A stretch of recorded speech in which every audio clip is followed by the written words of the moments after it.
Hello everyone, welcome to the channel. आज हम जिस टॉपिक के ऊपर डिस्कशन करने वाले हैं वो है business economics. Now this topic business economics is very important for your net exam. Net commerce की बात कर रही हूँ, उसमें एक सब्जेक्ट है बिजनेस इकोनॉमिक्स जिसमें से क्वेश्चंस आते हैं। दो आपको इकोनॉमिक्स से काफ़ी हद तक मैच करता है, बट स्टिल बिजनेस इकोनॉमिक्स और इकोनॉमिक्स में थोड़ा सा जो डिफरेंस है वो आ जाता है स्कोप, ऑब्जेक्टिव्स और नेचर में।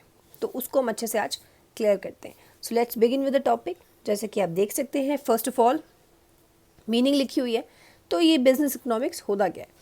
It is that discipline which deals with the application of economic theory to business management. ठीक, ये एक ऐसा सब्जेक्ट है, एक ऐसा डिसिप्लिन है जिसमें हम क्या करते हैं, अप्लाई करते हैं। क्या अप्लाई करते हैं? इकोनॉमिक थ्योरीज को अप्लाई करते हैं। कहाँ पे अप्लाई करते हैं? बिजनेस मैनेजमेंट में। ठीक है, हम सब ने पहले इस लाइन को समझते हैं। हम सब ने पढ़ा था इकोनॉमिक्स में डिमांड क्या होता है, सप्लाई क्या होता है, प्राइसिंग थ्योरीज क्या होती हैं, कॉस्ट क्या होता है, प्रॉफिट क्या होता है, ये सारी चीज़ें हम पढ़ चुके हैं। अब उन सारी इकोनॉमिक थ्योरीज को हमें कहाँ पे अप्लाई करना है? एक बिजनेस में। ठीक है, एक बिजनेस में, एक फर्म में जहाँ पर बिजनेस होता है वहाँ पर उन्हें अप्लाई करना है।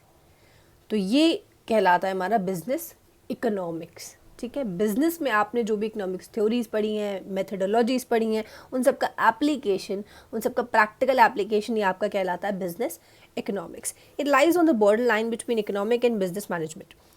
आप समझिए, ये आपका इकोनॉमिक सब्जेक्ट है एंड ये आपका बिजनेस मैनेजमेंट सब्जेक्ट है। ठीक है, इकोनॉमिक्स में हम थ्योरीज पढ़ते हैं कि बिजनेस कैसे चलाया जाता है, क्या थ्योरी ऑफ डिमांड क्या है, सप्लाई क्या है, सारी चीज़ें हम इस इकोनॉमिक्स में पढ़ते हैं। वो सारी थ्योरीज कहाँ काम आएंगी? बिजनेस में। तो अल्टीमेटली इन दोनों सब्जेक्ट्स को ज्वाइन करने वाला जो सब्जेक्ट है, ज्वाइन करने वाला जो लिंक है, उसे कहते हैं हम बिजनेस इकोनॉमिक्स। ठीक है, business management plus economics is equals to your business economics.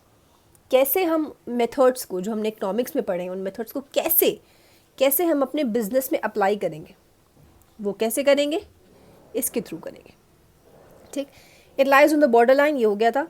And serves as a bridge between the two disciplines. दोनों ही सब्जेक्ट्स के बीच में एक तरीके का लिंकिंग होता है, एक तरीके का ब्रिज होता है, जो कि हमें बताता है कि हम कैसे चीज़ों को अप्लाई करने वाले हैं अपने बिजनेस में।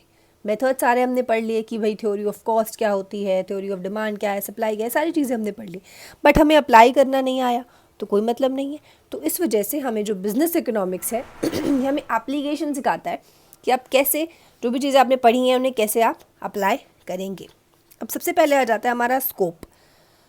स्कोप समझने से पहले मुझे लगता है आपको पहले मैं नेचर समझा देती हूँ, ये ज़्यादा इंपॉर्टेंट है। नेचर का क्या मतलब है कि हमारा जो बिजनेस इकोनॉमिक सब्जेक्ट है उसमें हम क्या पढ़ते हैं, उसका नेचर क्या है। ठीक है, what it is all about. सबसे पहली चीज़ आ जाती है माइक्रो इकोनॉमिक। अब ये इसमें सब्जेक्ट्स क्या क्या होते हैं? माइक्रो इकोनॉमिक वाले होते हैं। थ्योरी ऑफ डिमांड क्या है, सप्लाई क्या है, कॉस्ट क्या है, प्राइसिंग क्या है, ये सारी चीज़ें हम इसमें पढ़ते हैं। ठीक, सेकेंड पार्ट से ये एक नॉर्मेटिव है। नॉर्मेटिव मतलब इसमें रूल्स बड़े सारे होते हैं। अच्छा, अब हमने जब रूल्स कैसे वाले, जैसे कि सपोज अगर हमने डिमांड पढ़ा था तो डिमांड में हमने क्या पढ़ा था कि there is an inverse relation. अगर आपका डिमांड ज़्यादा है तो आपका प्राइस ऑटोमेटिकली कम होगा। ठीक है, तो ये एक तरीके का रूल है। ठीक, तो ये एक नॉर्मेटिव है, एक नॉर्मेटिव सब्जेक्ट है क्योंकि इसमें रूल्स होते हैं और उन रूल्स को फॉलो करके ही जो कंपनीज होती हैं, सॉरी नॉट द कंपनीज, जो बिजनेस फर्म्स होते हैं वो अपने सारे के सारे गोल्स को अचीव करते हैं। तो इस वजह से बिजनेस इकोनॉमिक्स में रूल्स होते हैं। गोल्स को अचीव करना है अगर आपको, तो आपको उन रूल्स को फॉलो करना पड़ेगा। वैलिड डिसीजन रूल्स होते हैं। तो नॉर्मल सी बात है भाई कि अगर किसी चीज़ का दाम बढ़ रहा है तो उसकी डिमांड ऑटोमेटिकली कम हो जाएगी। ये तो लॉजिकल सी बात है। तो इसमें यही हम पढ़ते हैं कि जो भी चीज़ें हैं उनका कुछ ना कुछ लॉजिक होता है। Then come science. साइंस क्यों है? क्योंकि इसमें कॉज एंड इफेक्ट है। जहाँ पर भी साइंस है आप समझ जाइए कि कॉज एंड इफेक्ट होगा, इस वजह से साइंस बोला गया है। कॉज एंड इफेक्ट का क्या मतलब है? कोई भी चीज़ अगर हो रही है तो उसके पीछे कोई ना कोई रीज़न होना ज़रूरी है। कॉज है तभी जाकर आपका इफेक्ट है। ठीक, ये रिलेशनशिप बनाता है बिटवीन कॉज एंड इफेक्ट। कैसे इकोनॉमिक थ्योरीज में हम डिसीजन लेंगे, क्या करेंगे, ये सारी की सारी चीज़ें आती हैं हमारी साइंस में। आर्ट कैसे है? आर्ट ऐसे है क्योंकि हम इसमें अपनी नॉलेज का एप्लीकेशन करते हैं। ठीक है, नॉलेज का क्या करते हैं? एप्लीकेशन करते हैं। कैसे प्रोडक्शन करना है, कैसे कंजम्पशन करना है, कैसे बेचना है, कैसे एडवर्टाइजमेंट करवाना है, कैसे प्रॉब्लम्स का सल्यूशन देना है। तो सारी की सारी चीज़ों का इसमें हम प्रैक्टिकल एप्लीकेशन करते हैं नॉलेज का। नॉलेज तो हम सबके पास है, बट उसे अप्लाई करना नहीं आया तो क्या गाया, कुछ नहीं आया। तो इस वजह से नॉलेज को प्रैक्टिकली हमने समझ तो लिया, बट उसे अगर अप्लाई करेंगे तो वो कहलाता है हमारा आर्ट। अब ये रियलिस्टिक भी है। रियलिस्टिक कैसे है? क्योंकि normal day to day life है इसमें। अभी जब हम स्कोप पढ़ेंगे ना तो आपको समझ में आएगा। इसमें रियलिस्टिक इस वजह से क्योंकि हमारी रियल इन्वायरमेंट में रहता है। आजकल के टाइम पे जो चल रहा है, हम जब इसे पढ़ेंगे तो और रियलाइज़ कर पाएंगे कि हाँ यार, बात तो सही है, रियलिटी में ये सारी चीज़ें होती हैं। तो ये इस वजह से रियलिस्टिक है इसका नेचर। दूसरा इंक्लूड्स मैक्रो वेरिएबल्स। अच्छा, हमने मैक्रो इकोनॉमिक्स पढ़ा था, जिसमें हमने पढ़ा था कि इकोनॉमिक एक्टिविटीज़ कैसी होती हैं, बड़े लेवल वाली बिजनेस साइकिल्स क्या होती हैं, ठीक है, इन्फ्लेशन क्या होता है, अनएम्प्लॉयमेंट क्या होता है, ये सारे के सारे मैक्रो वाले पॉइंट्स होते हैं। तो इसमें कुछ हद तक कहीं कहीं पर मैक्रो वाले वेरिएबल्स का भी इंक्लूजन किया गया है। Then comes interdisciplinary. इंटरडिसिप्लिनरी मतलब इसमें से हमने कई सारे सब्जेक्ट्स हैं जहाँ से हमने चीज़ों को बोरो किया।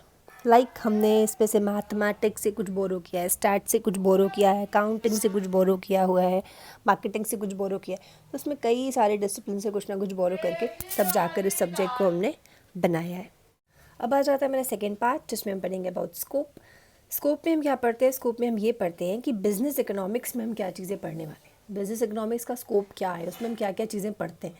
सबसे पहली चीज़ जो है वो है ये कि हमारा जो बिज़नेस इकोनॉमिक्स है वो दो पार्ट्स में डिवाइड है। पहला है ऑपरेशनल ऑब्लिक इंटरनल इशूज़, दूसरा है इन्वायरमेंटल ऑब्लिक एक्सटर्नल इशूज़। तो ऑपरेशन वाले पे आते हैं। तो ऑपरेशनल या इंटरनल से आपको नाम से लग रहा होगा कि वो सारे प्रॉब्लम्स, वो सारे इश्यूज़, वो सारी दिक्कतें जो कि किसी भी बिज़नेस में इंटरनली होती हैं, ठीक है, जिसे मैनेजर्स कंट्रोल कर सकते हैं। कैसे कंट्रोल करेंगे? इकोनॉमिक थ्योरीज़ की मदद से कंट्रोल करेंगे, इन प्रिंसिपल्स की मदद से कंट्रोल करेंगे। तो वो सारे इश्यूज़, वो सारी दिक्कतें दैट आर कंट्रोलेबल, ठीक है, ये आपको याद रखना है। क्योंकि ये इंटरनल है तो हम इसे कंट्रोल कर सकते हैं, इस वजह से इन्हें कंट्रोलेबल इश्यूज़ बोलेंगे या फिर ऑपरेशनल इश्यूज़ बोलेंगे। दिक्कतें क्या क्या आती हैं? क्या बनाएं, what to produce, how to produce, capital कितना लगाएं, लेबर कितना लगाएं, दोनों का रेशियो क्या होना चाहिए, कितने प्राइस पे चीज़ों को बेचें, कितनी क्वांटिटी पे चीज़ों को बेचें, कैसे बेचें, एडवर्टाइजमेंट क्या कराएं। तो ये सारी की सारी दिक्कतें हैं जो कि हमारी ऑपरेशनल लेवल पे होती हैं। ऑपरेशनल लेवल मतलब हमारी जो कंपनी है, हमारा जो बिज़नेस है, उसमें वाइल ऑपरेटिंग द बिज़नेस चलता है। तो ये सारी की सारी दिक्कतें हमें फेस करनी पड़ती हैं। All these written with the blue pen. तो ये सारी की सारी हमें दिक्कतें फेस करनी पड़ती हैं। अब इन्हें सॉल्व कैसे करेंगे? इन्हें सॉल्व करेंगे हम इन इकोनॉमिक्स की थ्योरीज से, ठीक है। ये इकोनॉमिक थ्योरीज हमें हेल्प करती हैं इन प्रॉब्लम्स को सॉल्व करने के लिए। और ये प्रॉब्लम्स क्या हैं? कंट्रोलेबल है, कंट्रोल हम कर सकते हैं। पहला सोल्यूशन है हमारा डिमांड एनालिसिस। अब जो मैनेजर है वो कैसे सोचेगा डिमांड के बारे में, कि वो जो भी प्रोडक्ट बनवा रहा है, जो भी उसकी मार्केट में बन रहा है, कैसे उसकी एनालिसिस की जाए, कैसे डिमांड एनालिसिस की जाए। डिमांड बहुत ज़्यादा है मार्केट में, बहुत ज़्यादा डिमांड है, तो प्राइस को बढ़ाना पड़ेगा, जिससे कि अगर आपके पास प्रोडक्ट नहीं है तो लोग थोड़ा सा कम खरीद पाएँ, ठीक है। डिमांड अगर बिल्कुल नहीं है, बिल्कुल लोग आपके प्रोडक्ट को बिल्कुल पूछ नहीं रहे, तो आपको कुछ ना कुछ एडिशनल चीज़ें करनी पड़ेंगी, लाइक अपने प्राइस को थोड़ा सा कम करना पड़ेगा, जिससे कि लोग उस आपकी चीज़ों को खरीदें। तो ये सारा का सारा एनालिसिस, ये सारी की सारी दिक्कतें अगर होती हैं तो लॉ ऑफ डिमांड हेल्प करता है किसमें? इन प्रॉब्लम्स को सॉल्व करने में, जो कि डिमांड वाले इश्यूज़ होते हैं। Second issues theory of production. Theory of production हमें किस में हेल्प करती है? थ्योरी ऑफ प्रोडक्शन हमें कॉस्ट ऑफ प्रोडक्शन वाले प्रॉब्लम्स में हेल्प करती है, जैसे कि इनपुट आउटपुट एनालिसिस क्या होना चाहिए, कैपिटल लेबर में क्या हो रिलेशन होना चाहिए, ठीक है, ब्रेक इवन पॉइंट कहाँ पे है, टीसी कहाँ पर ज़्यादा है, टीआर से कहाँ पर टीसी ज़्यादा है, या टीआर कहाँ पर ज़्यादा है। तो ये सारी की सारी प्रॉब्लम्स अगर हैं तो हमें थ्योरी ऑफ प्रोडक्शन उसमें हेल्प करती है। थर्ड प्रॉब्लम, अगर हमारी कुछ कॉस्ट से रिलेटेड प्रॉब्लम है, जैसे कि cost concept, cost output analysis में दिक्कत है, इकोनॉमीज ऑफ स्केल में कोई प्रॉब्लम हो रही है, प्रोडक्शन फंक्शन नहीं हो पा रहा, कॉस्ट कंट्रोल नहीं हो पा रहा, तो ये सारी चीज़ें हमें हेल्प करती हैं। अगर कॉस्ट में कोई भी दिक्कत होती है तो कॉस्ट वाली थ्योरीज हमें हेल्प करती हैं। Then comes pricing theories. Pricing theories कौन कौन सी थ्योरीज होती हैं? वो वाली थ्योरीज होती है जिसमें हम एक साउंड प्राइसिंग पॉलिसी लगाएं कि हम अपनी चीज़ों का दाम कैसे रखेंगे। अब ये कैसे होगा? परफेक्ट कंपटीशन है तो TRAR is equals to MR वाला होता है, ठीक। मोनोपोली है तो हम प्राइस मेकर्स बन जाएंगे। मोनोपोलिस्टिक है तो हम अपने जो कॉम्पिटिटर्स हैं उन्हें देखकर चीज़ों को करेंगे। ओलिगोपोली है तो उस हिसाब से करेंगे, डुओपोली है उस हिसाब से करेंगे। तो हमारी प्राइसिंग थ्योरीज़ में हमारी ये सारी चीज़ें हेल्प करती हैं, ठीक। Then comes theory of profit. Theory of profit में हम प्रॉफिट मैक्सिमाइजेशन कैसे करें, ये जो हमने इकोनॉमिक्स में पढ़ा था, TRTC अप्रोच, MRMC अप्रोच, वो सारी चीज़ें इसमें हेल्प करती हैं, ठीक है। Then comes capital investment. Capital investment मतलब इसमें हम कैपिटल थ्योरी पढ़ते हैं कि हमें जो इन्वेस्टमेंट डिसीजंस लेने होते हैं उसमें हम अपने कैपिटल स्ट्रक्चर को कैसे मैनेज करें, उसमें ये वाली चीज़ें हेल्प करती हैं। इन्वेंट्री मैनेजमेंट में हमारा जो इन्वेंट्री है, स्टॉक इन्वेंट्री, उन सारी चीज़ों को कैसे मैनेज करना है ये हम इसमें डिसाइड करते हैं। सेकेंड वाले इश्यूज़ जो आ जाते हैं वो होते हैं हमारे इन्वायरमेंटल या फिर एक्सटर्नल इश्यूज़, ठीक है। अब ये वाले जो इन्वायरमेंटल और एक्सटर्नल इश्यूज़ हैं, ये आपको नाम से लग रहा होगा कि एक्सटर्नल है, बाहर का, मतलब हमारी कंपनी से इसको कोई मतलब नहीं है, ये बाहर के सारे इश्यूज़ हैं। अब जब कंपनी के अंदर के नहीं है, बाहर के हैं, तो ऑटोमेटिकली ये सारे के सारे अनकंट्रोलेबल होंगे, है ना, हम तो इन्हें कंट्रोल ही नहीं कर सकते। तो ये जो अनकंट्रोलेबल इश्यूज़ होते हैं वो हमारे एक्सटर्नल इश्यूज़ में आते हैं।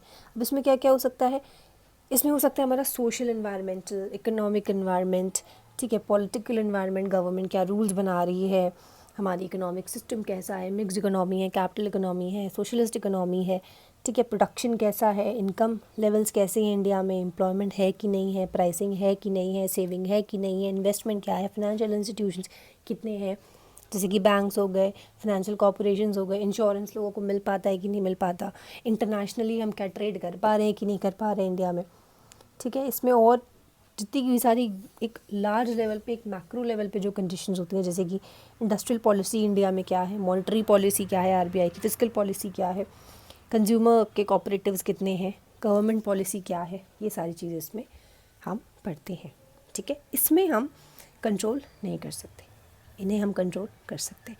तो बिज़नेस इकोनॉमिक्स में हम क्या पढ़ते हैं, ये सारी चीज़ें, demand, theory of production, cost, pricing, theory of profit, capital, investment and inventory. और यहाँ पे हम क्या पढ़ते हैं बड़े वाले इश्यूज़ में, बड़ी चीज़ें, मॉनेटरी पॉलिसी हो गई, इंडस्ट्रियल पॉलिसी हो गई, ये सारी चीज़ें। अब एक और चीज़ आ गई यहाँ पर, ऑब्जेक्टिव्स, कि कोई भी कंपनी है, कोई भी बिज़नेस फाइनेंस है, उसका मेन ऑब्जेक्टिव क्या होता है। सबसे पहली चीज़ सेल्स मैक्सिमाइजेशन। हर इंसान सोचेगा भाई हमारी बिक्री सबसे ज़्यादा हमारी सेल हो, ठीक है। तो प्रोफेसर बॉमल भी कहते हैं कि भाई sale maximisation is the ultimate objective of any business form, चाहे वो कोई भी बिजनेस फॉर्म हो।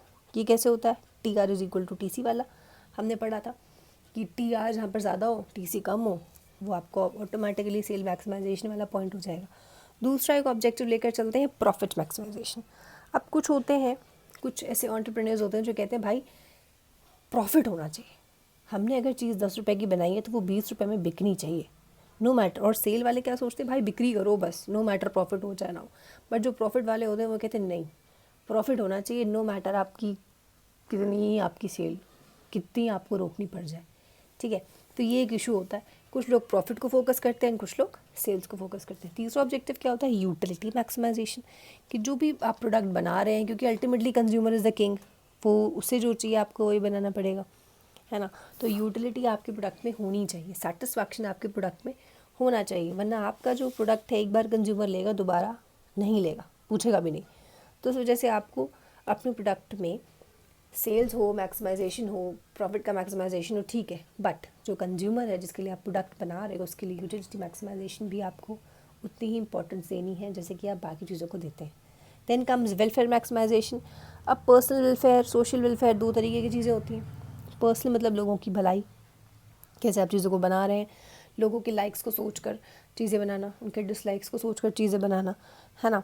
तो आपको अपनी हिसाब से चीज़ें बनानी है, सॉरी आपको कंज्यूमर के हिसाब से चीज़ें बनानी, ना कि अपने हिसाब से। कंज्यूमर का वेलफेयर होना बहुत ज़रूरी है।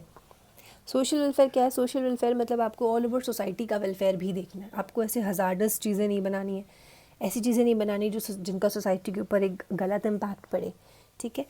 तो आपको अपने वेलफेयर के साथ साथ कस्टमर के वेलफेयर के साथ साथ आपको as a society as a whole का भी वेलफेयर आपको करके चलना है, अदरवाइज़ आपकी चीज़ों को कोई भी नहीं खरीदेगा। लास्ट ऑब्जेक्टिव जो लेकर चलता है वो है ग्रोथ मैक्सिमाइजेशन, कि ग्रोथ होना ज़रूरी है। एक बहुत इम्पॉर्टेंट चीज़ है यार, कोई भी आप बिज़नेस करोगे उसमें आपको ग्रोथ मिले, है ना। हर एक चीज़ में ग्रोथ होना ज़रूरी है।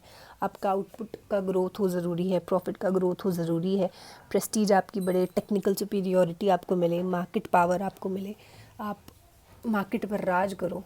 तो हर चीज़ में ग्रोथ होना बहुत इंपॉर्टेंट है। ऐसा नहीं है कि आप बस आउटपुट में ग्रोथ कर रहे हो, बाकी आपको मार्केट में कोई पूछता ही नहीं है, ऐसा नहीं है। हर चीज़ में growth, overall growth is very important.